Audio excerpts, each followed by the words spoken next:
அண்மை செய்தியை பார்த்துக் கொண்டிருக்கிறோம். ஜாமீன் கோரி சென்னை எழும்பூர் நீதிமன்றத்தில் நடிகை கஸ்தூரி மனு ஒன்றை தாக்கல் செய்திருக்கிறார். தெலுங்கு பேசும் பெண்களை ஆபாசமாக பேசிய வழக்கில் கைது செய்யப்பட்டு சிறையில் அடைக்கப்பட்டிருக்கிறார் நடிகை கஸ்தூரி.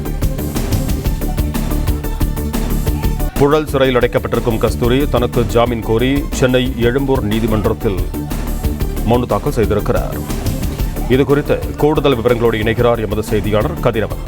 வணக்கம் கதிரவன், உங்களிடம் இருக்கும் தகவல்களை பகிர்ந்து கொள்ளுங்கள்.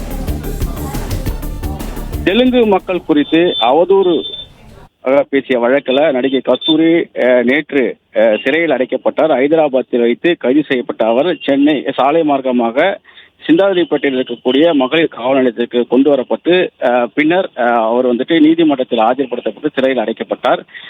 இந்த நிலையில நடிகை கஸ்தூரிக்கு ஜாமீன் கோரி பிரபாகர் என்பவர் நீதிமன்றத்தில் மனு தாக்கல் செய்திருக்கிறார். நேற்று நீதிமன்றத்தில் ஆஜர்படுத்த போதே தான் சிங்கிள் மதர் என்றும் எனக்கு ஸ்பெஷல் சைல்டு உள்ளார் என்றும் அவரை தான் பார்த்துக் கொள்ள வேண்டும் என என்னை சொந்த ஜாமீனை விட வேண்டும் என நீதிபதி முன்பாக கஸ்தூரி வேண்டுகோள் விடுத்திருந்தார். அதனை சுட்டிக்காட்டி எழும்பூர் நீதிமன்றத்தில் பிரபாகர் என்பவர் ஜாமீன் கோரி மனு தாக்கல் செய்திருக்கிறார்.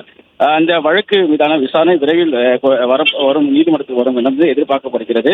குறிப்பா தெலுங்கு மக்களை இழிவாக பேசிய வழக்கில் நடிகை கஸ்தூரியை சென்னை எழும்பூர் போலீசார் ஹைதராபாத்தில் தரைப்பல வீட்டில் பதுங்கியிருப்பதாக கூறி கைது செய்தார்கள். ஹைதராபாத் அருகிலே புப்பலகுடா பகுதியில் சினிமா தரப்பட ஒரு வீட்டில் தலைவராக இருந்தபோது காவல்துறையினர் கைது செய்ததாகவும் அவரை சென்னைக்கு நேற்று காலை அழைத்து வந்து நேற்று மாலையில் எழும்பூர் நீதிமன்றத்தில் ஆஜர்படுத்தி அவரை சிறையில் அடைத்தார்கள்.